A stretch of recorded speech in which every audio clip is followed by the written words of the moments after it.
এবার কলেজের জরাজীর্ণ রান্নাঘরে টিন বিক্রি করে দিয়েছেন জামালপুর শাখা ছাত্রদলের দুই নেতা।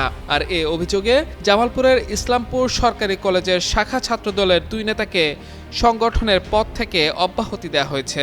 বুধবার কেন্দ্রীয় ছাত্রদলের দপ্তর সম্পাদক মোহাম্মদ জাহাঙ্গীর আলমের সই করা এক সংবাদ বিজ্ঞপ্তিতে এ তথ্য জানানো হয়। অব্যাহতি পাওয়া ওই দুই নেতা হলেন ইসলামপুর সরকারি কলেজ শাখা ছাত্রদলের সভাপতি জুনায়েদ হোসেন ও সাধারণ সম্পাদক রাব্বি মিয়া।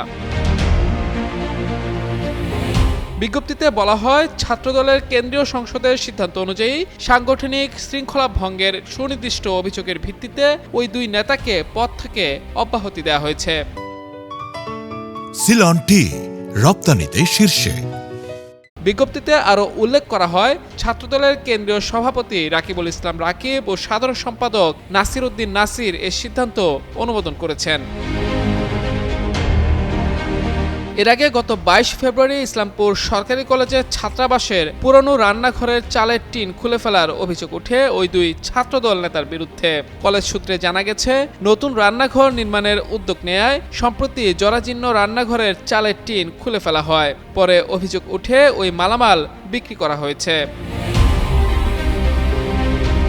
এদিকে স্থানীয়রা জানায়, ওই কলেজের পুরনো একটি রান্নাঘর ভেঙে নতুনভাবে নির্মাণের উদ্যোগ নেয় সম্প্রতি পুরনো রান্নাঘরের চালের টিনগুলো খোলা হয়। গত মঙ্গলবার বিকেলে কাউকে না বলে পুরনো ওই টিনগুলো বাইরে বিক্রি করে দেন জুনায়েদ হোসেন ও রাব্বি মিয়া।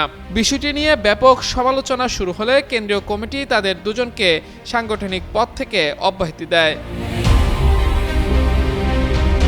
তবে অভিযোগ অস্বীকার করেছে অভিযুক্ত ওই দুই নেতা। তাদের দাবি, কলেজ প্রশাসনের সঙ্গে আলোচনা করে মূল্য নির্ধারণের মাধ্যমে নিলাম প্রক্রিয়ায় রান্নাঘরের মালামাল নেওয়া হয়েছে, যদিও এতে স্থগিত হয়নি তাদের বহিষ্কারাদেশ। মাহমুদুর রহমান, যুগান্তর নিউজ।